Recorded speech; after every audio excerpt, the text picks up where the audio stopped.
నమస్తే Saraswati information channel కు స్వాగతం సుస్వాగతం. మారేడు దళము మీరు చూడండి, ఉమానాథుడైతే మారేడు దళం, అదే మహానుభావుడు శ్రీ మహావిష్ణువు అయితే తులసి దళం.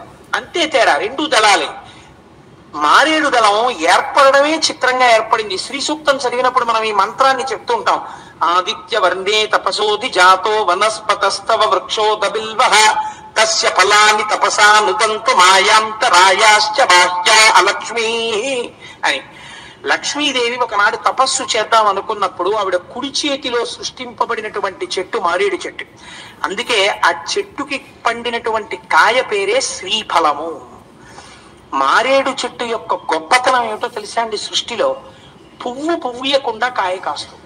పువ్వు ఉండదు మారేడు చెట్టుకి. మారేడు పూలు మీరు ఎప్పుడైనా చూసారా? మారేడు పూలు ఉండవు. మారేడు తిన్నగా కాయ కాసేస్తుంది. ఆ మారేడు కాయలో ఉన్నటువంటి గుజ్జుని చాలా అందంగా తీసేసేవారు పూర్వం. చిన్న కన్నం పెట్టి తీసేసి దాన్ని ఎండబెట్టి అందులో విభూతి వేసి ఆ విభూతిని చేతిలో వేసుకుని పెట్టుకునేవారు. పెట్టుకుంటే మీరు నమ్మరు, నా చిన్నతనంలో మా ఇంట్లో పెద్దవాళ్ళందరూ పెట్టుకునేవారు. నాకు 9th క్లాస్ 10th క్లాస్కి వచ్చే వరకు కూడా మారేడు డబ్బా తెలుసు. సుగంధిం పుష్టివర్ధనం అన్నట్టే ఉంటుంది. నిజంగా మారేడు ఆయుర్వేదమునందు ప్రధానముగా ఉపయోగపడుతుంది. ఈ మారేడు దళముగా ఉంటుంది, మూడుగా ఉంటుంది. అందుకే త్రిదళం త్రిగుణాకారం అని పిలుస్తాం.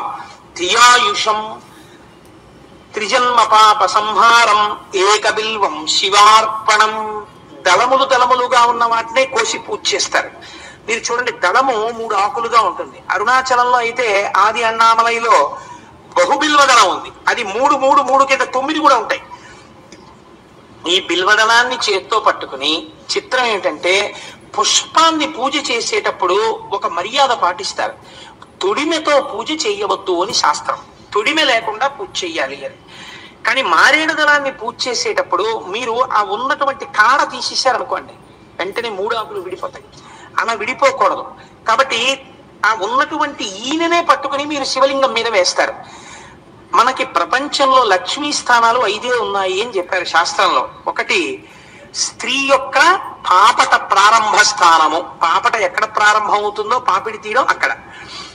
మన వాళ్ళు పాపికొండలు అంటుంటారు. వాటి పేరు పాపికొండలు కాదు, వాటి పేరు పాపట కొండలు. అక్కడ నదీ ప్రవాహాన్ని పాపట విడదీసినట్టుగా కొండలు విడదీసాయి కాబట్టి వాటి పేర్లు పాపట కొండలు. అది కాలానుక్రమంలో ఏమైపోయిందంటే ఏదో పాపికొండలు వచ్చింది. వాటి కర్మలు పాపికొండలు కావు.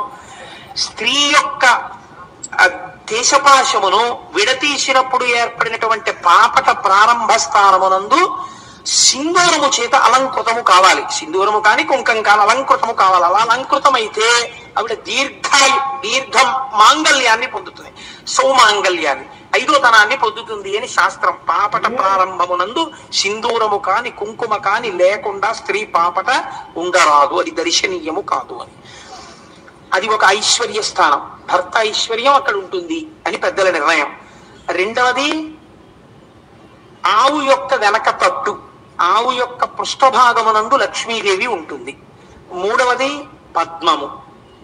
4వది ఏనుగు యొక్క కుంభస్థలము. 5వది మారేడు దళము. ఈ 5 లక్ష్మీ స్థానాలు గుర్తొస్తాయా అనుకున్నాను మొదలు పెడుతూ. ఈశ్వరానుగ్రహం గుర్తొచ్చాయి. ఎప్పుడో చెప్పినవండి అన్ని. అంతకని నేను పుస్తకాలు వేసుకుని ప్రిపేర్ అవనా? ఈ మారేడు దళాల్లో మారేడు దళానికి ఉన్న గొప్పతనం ఏంటంటే, మీరు ఈయన పట్టుకుని త్రిదళం త్రిగుణాకారం త్రినేత్రం త్రియాయుషం త్రిజన్మ పాప సంహారం ఏకబిల్వం శివార్పణం అని పడేస్తే ఆ బిల్వము యొక్క అడుగు భాగం ఈనెలు కానీ శివలింగానికి తగిలితే ఐశ్వర్యం కటాక్షింపబడుతుంది. అందుకే ఇంట్లో ఐశ్వర్యం తగ్గుతున్నా, ఏవైనా పిల్లలకి ఉద్యోగాలు రాకపోవడం ఇలాంటి ఇబ్బందులు ఉంటే 3 ఆకులున్నటువంటి దళములను పట్టుకుని పూజ చేసేవారు. అందుకే పూర్వం ఎలా ఉండేదో తెలుసా అండి? శివాలయానికి వెళ్ళి శివలింగార్చన చేయడం కాదు. మీరు ఒక నదీ స్నానం చేస్తే నది ఒడ్డున శివలింగం ఉంటుంది. మీరు అందుకే చూడండి, అందరూ అంతరాలయంలోకి వెళ్ళి పూజ చేయగలుగుతారు, చేయలేకపోతారు. అందుకే మీరు హరిద్వార్ వెడితే మీరు స్నానం చేయగానే శివలింగాలు ఉంటాయి. కాశీ వెడితే స్నానం చేయగానే శివలింగాలు ఉంటాయి. మీరు ఇలా స్నానం చేసి మీరు ఇలా అక్కడే ఉన్న గంగ చెంబులో నీళ్లు తీసుకెళ్లి అలా శివుడి మీద పోసేస్తే చాలు. ఒక్క త్రిదళం త్రిగుణాకారం అంటూ ఇలా వేస్తే చాలు. వెంటనే ఈశ్వరుడు అంటేట త్రియాయుషం. బాల్యము, యవ్వనము, కౌమారము, మీ మూడిటిని నువ్వు చూస్తావు. అంటే వార్ధక్యంలో ఉంటే కదా చూడటం. కాబట్టి ఆయుర్దాయము పూర్తిగా ఉంటుంది. రెండు, మూడు గుణములకు అతీతుడు అవుతాడు. ఈయన శివలింగానికి తగిలితే ఐశ్వర్యం, శివలింగం మీద బోర్లా పడితే జ్ఞానం. జ్ఞానం అంటే ఏమిటండి? విశ్వం పశ్యతి కార్యకారణతయా స్వస్వామి సంబంధత అంటారు శంకరాచార్యుల వారు. జ్ఞానము అంటే యథార్థమైన వస్తువు గోచరమగుట. యథార్థమైన వస్తువు గోచరం అవడానికి భగవద్ అనుగ్రహం ఉండాలి. భగవద్ అనుగ్రహం ఉంటే తప్ప మీకు సత్యము ఎరుకలోకి రాదు, భగవంతుడు ఎరుకలోకి రాడు, భక్తి నిలబడదు. భక్తి నిలబడడానికి కూడా భక్తే కారణం. కాబట్టి ఇప్పుడు ఆ జ్ఞాన ప్రసరణము కలగడానికి మారేడు దళం శివలింగం మీద బోర్లా పడితే జ్ఞాన సిద్ధి కలుగుతుంది. ఇంత శక్తి కలిగినది కాబట్టే దానికి శ్రీ సూక్తంలో చెప్తాం, అలక్ష్మీర్మేనస్య తాం త్వాం మృణే. అమ్మా, అలక్ష్మిని, దరిద్రమును పోగొట్టదవుగాక. త్రిగుణం, సత్వము రజస్సు తమస్సు, సత్వము రజస్సు తమస్సు, కాసేపు శాంతం, కాసేపు కోరిక, కాసేపు నిద్ర, ఈ మూడే. లేకపోతే జాగ్రత్త, స్వప్న, సుషుప్తి. లేచి ఇంద్రియాలతో పనిచేయడం, లేకపోతే నిద్రపోతూ ఉండడం, స్వప్నాలు కంటూ ఉండడం, లేకపోతే సుషుప్తి, గాఢ నిద్రలో ఉండడం, ఈ మూడే. మనిషికి ఉండేవి మూడు అవస్థలు, మూడు గుణాలు. నాలుగవ దానిలోకి వెళ్ళడు. నాలుగవది తురీయము. తురీయమే జ్ఞానావస్థ. ఆ తురీయములోకి వెళ్ళగలిగిన స్థితి దేని వల్ల వస్తుంది? శివలింగాన్ని మారేడు దళాలతో పూజ చేసినటువంటి వారికి వస్తుంది. మీకు ఒక ఆశ్చర్యకరమైన విషయం చెప్పనండి.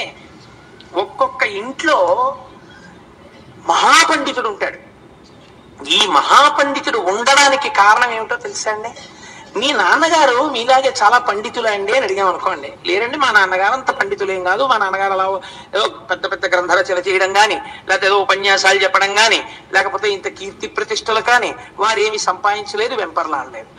మీ తాతగారు లేదు, ముత్తాతగారు లేదు. మరి ఎలా వచ్చింది మీ వంశంలో? మీకు ఎలా వచ్చిందంటే ఇంత గొప్ప పాండిత్యం? ఎన్ని పుస్తకాలు రాశారండి, ఎన్ని అద్భుతమైన పుస్తకాలండి, ఎక్కడదండి మీకు ఇంత పాండితీ ప్రకర్ష అని అడిగితే ఒక మాట చెప్తారు. ఏమీ తెలియదు కానండి, మా నాన్నగారు ప్రతిరోజు ఇంట్లో బిల్వవృక్షం ఉండేది, బిల్వదళాలు కోసి రోజు 3 బిల్వదళాలతో మా నాన్నగారు పూజ చేశారండి అంటారు. అంటే 7 తరాల్లో ఎక్కడో అటువంటి వాడు ప్రకాశించి ఆ పైన వాళ్ళందరూ మోక్షానికి వెళ్ళిపోతారు. అలాంటి వాడు పుట్టవచ్చు. మీకు ఇంకొక రహస్యం చెప్పనండి. పరాశర సంహితలో హనుమకి సంబంధించింది ఇప్పుడు వేదిక మీద చెప్పను కానీ, ఎప్పుడైనా జీవితంలో తప్పకుండా చెయ్యవలసిన పని ఒకటి ఉంది. ఇంట్లో మారేడు చెట్టు ఉండి మారేడు చెట్టుకి ప్రదక్షిణం చేస్తే 33 కోట్ల దేవతలకి ప్రదక్షిణం చేసేసినట్టే.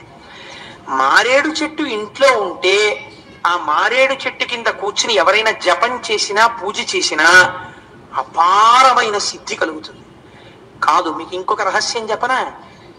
యోగ్యుడైన వ్యక్తి దొరికినప్పుడు ఆ మారేడు చెట్టు కింద చక్కగా శుభ్రం చేసి ఆవు పేడతో అలికి పీట వేసి ఆయన్ని అక్కడ కూర్చోపెట్టి ఒక అరిటాకు వేసి ఆయనకి భోజనం పెడితే, ఆయనకి మీరు పరిశేచనం చెయ్యడానికి ఔపోసన వడ్డిస్తే, అన్నం పెట్టడం అంటే భూతతృప్తి కాదు, ఔపోసన వడ్డించాలి. లేదా ఒక సామాన్యుడికి అన్నం పెట్టిన యోగ్యుడైన వ్యక్తి దొరికితే శాస్త్రం అంది, అలా మారేడు చెట్టు కింద ఎవరైనా భోజనం పెడితే వాళ్ళకి 1,000,000 మందిని తీసుకొచ్చి ఏకకాలమనందు వంట చేసి అన్నం పెట్టినటువంటి ఫలితం మారేడు చెట్టు కింద అన్నం పెడితే ఇస్తామండి. శాస్త్రం అంటే లఘువులు నేర్పిందండి. మారేడు చెట్టు అంత గొప్పది. మారేడు మించి వస్తున్నటువంటి గాలి చాలు. అసలు ఆ పేరే చూడండి, మారేడు. తెలుగులో రాజు ప్రకృతి, రేడు వికృతి. మా రాజు అంటే పరిపాలకుడు. ఆ చెట్టు పరిపాలకురాలు, మీకు అన్నిటినీ ఇచ్చేయగలదు. ఆ చెట్టు రూపంలో ఈశ్వరుడు ఉన్నాడు. అందుకే అది పువ్వు పుయ్యవలసిన అవసరం లేదు. ద్రవస్థితిని పొందకుండా వాయుస్థితిని పొందిన కర్పూరంలా పువ్వు పుయ్యకుండా కాయ కాస్తుంది మారేడు. అంత గొప్ప చెట్టు మారేడు చెట్టు. అందుకే పెద్దలు అన్నారు, నీకు ఏది చేతనైనా చేత కాకపోయినా నీ జీవితాన్ని పండించుకోవడానికి వాసనా బలాల్ని నువ్వు ఆపుకోలేకపోతే, ప్రయత్నపూర్వకంగా పాపం చెయ్యడాన్ని నీ అంత నువ్వు నిగ్రహించుకోలేకపోతే, నీ మనస్సు ఈశ్వరాభిముఖం కావడానికి నీకు 3 చెప్తాం, ఇవి మాత్రం మర్చిపోకు. తప్పకుండా భస్మధారణ చెయ్యి. 2, భస్మయందు ఒక ప్రత్యేకత ఉందండి. మాకు చిన్నతనంలో సభాముఖంగా మళ్ళీ చెప్పడమా వ్యక్తిగత విషయాలు అని అనుమానం వస్తుంది. 104 డిగ్రీల టెంపరేచర్ కూడా దాటిపోయి 105, 106 థర్మామీటర్లో వెళ్ళిపోయింది. ఒకనకొకప్పుడు మా చిన్నతనంలో ఏకకాలమనందు నాకు మా అక్కకి కూడా అసలు ఒళ్ళే తెలియదు, ఎర్రగా పేలిపోయినట్టు అయిపోయింది ఒళ్ళంతా.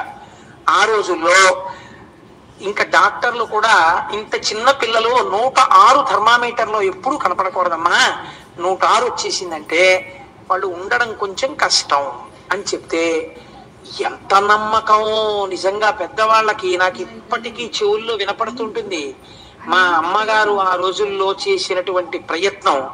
ఆవిడ శివుడు ఉండగా నా ఇంట అమంగళం జరగదు, నా బిడ్డలు వెళ్ళిపోరు అనుకుని ఆవిడ మమ్మల్ని ఇంటికి తీసుకొచ్చి మంచం మీద పడుకోబెట్టి ఆవిడ అదే పనిగా 11 మాటలు పూనికతో పక్కన గ్లాసు నీళ్లు పెట్టుకుని చంద్రశేఖర చంద్రశేఖర చంద్రశేఖర పాహిమాం అంటూ చంద్రశేఖరాష్టకం చదవడం, విభూతి నీళ్లలో వేయడం. 11 మాటలు చంద్రశేఖరాష్టకం చేసి నీళ్లలో వేసి కలిపి ఆ నీళ్లు ఆవిడ మా చేత తాగించి రాత్రల్లా రక్షిస్తే వాడు రక్షించాలి, లేకపోతే లోకంలో రక్షకులు ఎవరున్నారు అని ఆవిడ మా దగ్గర కూర్చుని అసలు ఆ వేడి మేమే భరించలేకపోయాం. నాకు అప్పుడు 8th క్లాస్ ఏదో చదువుతున్నాను, ఇంకా స్ఫురణలో ఉంది.